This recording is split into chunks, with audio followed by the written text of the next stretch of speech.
What's up all the people on the internet? My name is Milo, and this right here, this is my camera, the Canon G7X Mark II. Now, I've had this camera for about a year now, I think a little over a year if I'm correct. I have filmed a lot of videos over this year on this camera, but I realized that ever since doing my initial video about it on my failed channel Milo After Dark, I haven't really talked about this camera, what I thought about it, and if it performed like I expected it to. So I thought, why not do that now? These are my thoughts after 1 year with the Canon G7X.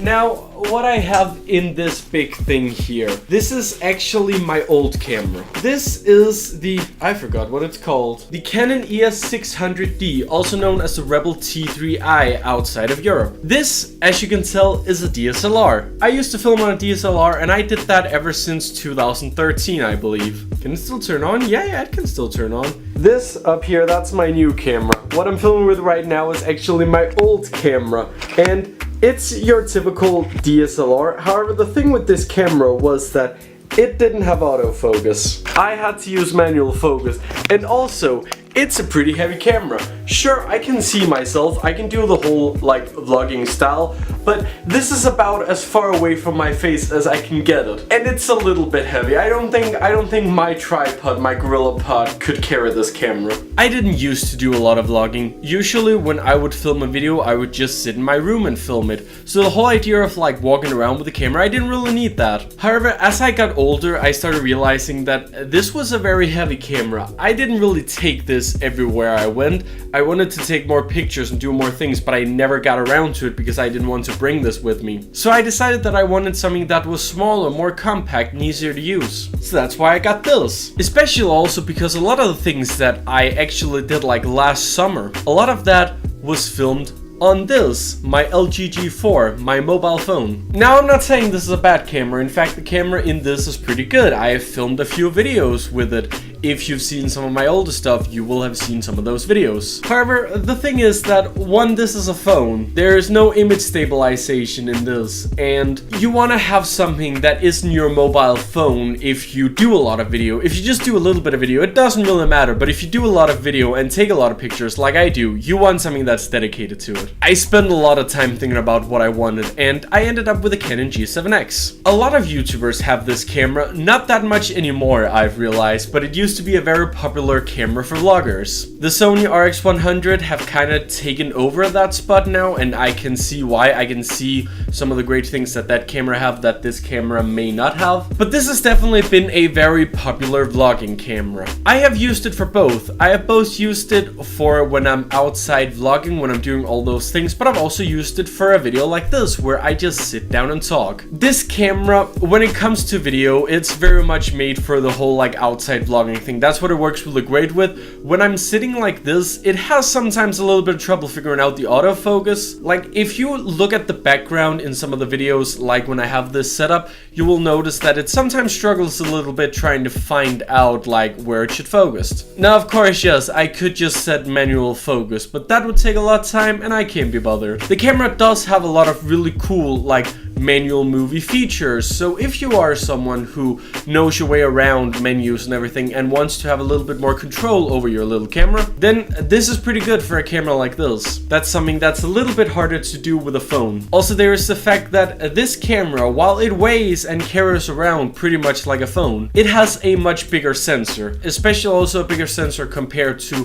what you normally see in the little like point and shoot cameras. So that means not only can you do optical zoom with this, you can also do a little bit of like focus, and you can get the very famous blurred out background if you are close enough. I'm not currently close enough for that to happen, but if I got a little bit closer to the camera, like I usually am when it comes to the vlogs, you can see it. What I really like about this camera is the portability. I can take this camera pretty much anywhere, and I can have a lot of fun with that. If I want to shoot something that isn't in my room, it's very easy to do. I just put this in my pocket and I go out. That's why it's so easier for me to capture some of the great moments, and that is why I've done a lot more vlogging over the past year, is because it's been a lot more fun when I can take this camera with me and I can take some really great video and don't compromise on the quality quality while still having something that's small and easy to use. I also just want to mention, even though this is primarily talking about the video function, this camera, for a small factor camera, takes some really great pictures. If you just get a little used to how the camera works and you play around with it a little bit, you can take some absolutely great photos with it. And if you just put it into your computer